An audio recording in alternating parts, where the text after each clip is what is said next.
The UFC's light heavyweight division is in a pretty dire state right now. It really needs a bit of a repair. So I'm here to give you guys a bunch of fighters that I believe the UFC should sign to fix the UFC light heavyweight division for multiple reasons. The first reason is there's 34 fighters in the division, which just ain't great. There's like 70 fighters at welterweight. There's like 70 fighters at lightweight. And another reason is there's no prospects to be really excited about. Like, who are we excited for? Like Ming Yang Zhang.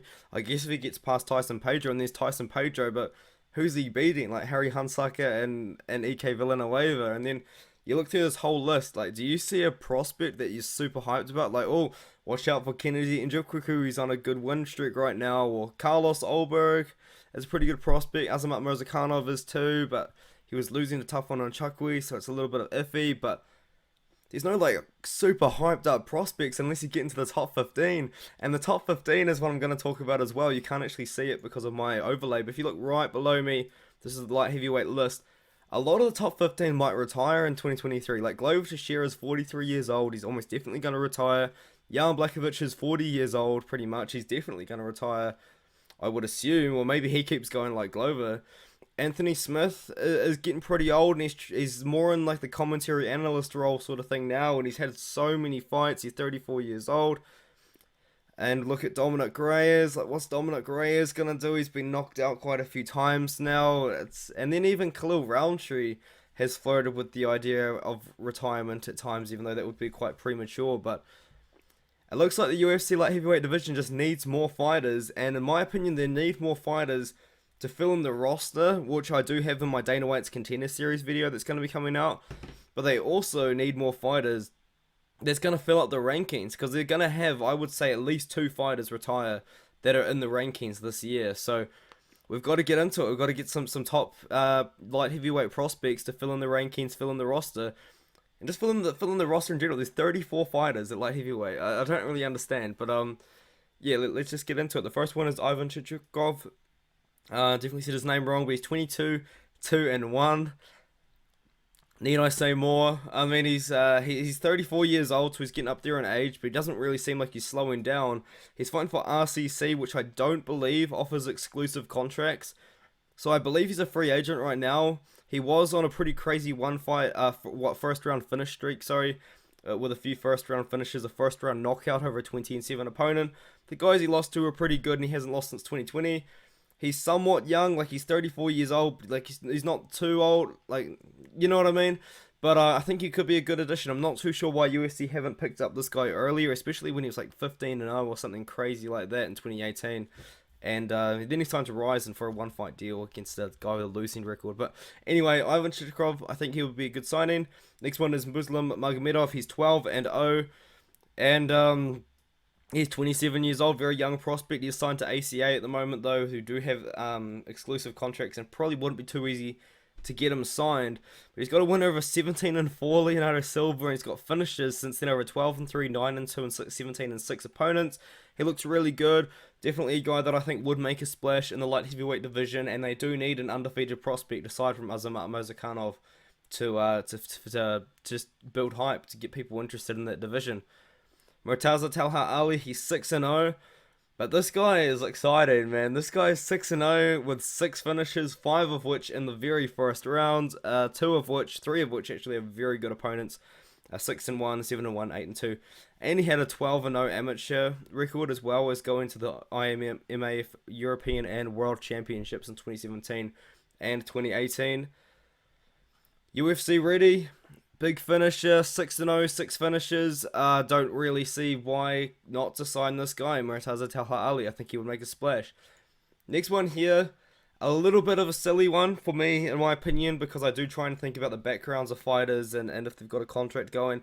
Simeon Powell is signed to PFL, and he's almost definitely going to be in PFL Europe next year, or this year actually, because PFL is going to do like a Europe side mission sort of thing, so it's like not PFL, it's PFL Europe. It's going to be like a European thing. This is going to be a smaller prize and this and that. It's going to be all European fighters. I think Simeon Powell's been brought on for that. But also he has fought for PFL a couple of times, and he is like a poster boy for PFL. They're always posting him, they're always putting them out there, this and that. But let's just steal that hype. I mean, UFC just take him. UFC just take Simeon Powell, steal the hype that PFL's built up around this guy, and you've just got a English prospect that is light heavyweight, which we need. And he's young too. He's 23 years old. I mean, PFL did really well scooping up Simeon Powell, in my opinion, and UFC probably should have done it sooner. But in UFC's defense, he literally was 4-0 with no good wins. So it wasn't really easy to know how good he really was. But I think Simeon Powell should just be a guy that UFC steals off PFL, man. But obviously contracts are a thing. Ibrahim Chukadzegayev is 17-5. We're now getting towards the end of the list of guys that I'm not so hyped up about. Maybe more Dana White's Contender Series guys, maybe this and that. But just to fill in the roster, we need guys on the roster. But yeah, give me one moment. I'm sick at the moment, so hold on.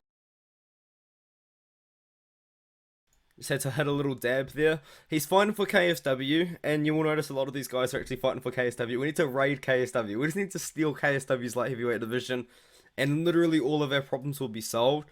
He's got a win over Thomas Narkin, who was 18-4, 12-1 over Arslan as well. There's good wins in his record. He is a decisionator, so he's not that exciting to watch, but KSW champion. I mean, big signing. It would make headlines. It would get people excited. He could potentially break into the top 15. He's only 31 years old. This and that. Next one is a Dana White's Contender Series guy, Grigor Mitzvayan. He's 11-3. Should be on Dana White's Contender Series in my opinion, but he lost to Muslim Magomedov, who's on the list, but he's since then bounced back over Wagner Prado and Leonardo Silva.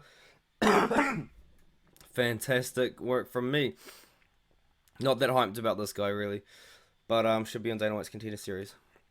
This one is Umar Sy. He's from France. UFC needs French fighters.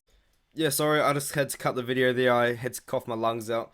So, UFC needs French fighters. Umar Sy is a French fighter in the light heavyweight division. Should be on Dana White's Contender Series, in my opinion. But he's fighting for KSW, and he's fighting some pretty good opponents, like 5-0, 2-0, and 8-2. Not too bad.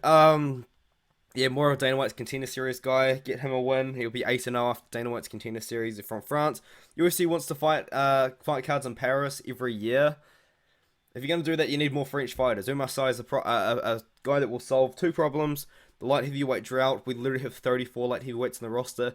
If we lose 2 or 3 of them, we just need more light heavyweights. Like 3 good wins gets you ranked in light heavyweight right now because of how shallow the division is. There's only 30. It's not shallow in talent. It's just shallow. There's 34 fighters on the roster. So, yeah, let's move on. Shamil Ogadan, probably more of a Dana White's Contender Series guy. He's 8-0. He's got quite a lot of finishes as of recent in his career. He started off with decisions, but obviously, as his skills have improved, and he's took 4 years off. For some reason, I don't know why for sure, but took 4 years off. Bounced back with 2 finishes over pretty good opponents. I think that he should be Dana White's Contender Series. Now, the next 2 guys are actually former UFC fighters, and they're actually both very, very experienced, but what they both have in common is they are defeating a lot of really good opponents, especially recently as of Phil DeFries. Phil DeFries, why is he on the list? It looks like he's actually fighting at heavyweight. Is that true? Am I an idiot? I am. We move on. Not Phil DeFries. Ignore Phil DeFries. Okay, we only got one. Carlos Vimola, he fought in the UFC in like 2013, I think I found him. What am I doing? He fought in the UFC in 2013. Yep, so he went, I think he went 2-4 in the UFC. And then he got cut after a couple of losses, and he bounced back with a massive win streak, then lost to Jack Hermanson, who ended up in the UFC, obviously. And then since then, he's gone unbeaten since 2015. Sorry, he lost in 2019. But anyway, he went on a massive win streak, and he's really bounced back. And he is pretty old. He's 37 years old. So it'll probably not solve the problem of we're worried about a top 15 retiring, this and that. Like, it would be a weird signing. But it would be a cool comeback story. Like, he's come back to the UFC after, what, like 10 years away? I mean, that would be pretty sick. Yeah, I think Carlos Vimola, I think he would just make a splash. I think he would win a couple of times, then probably retire.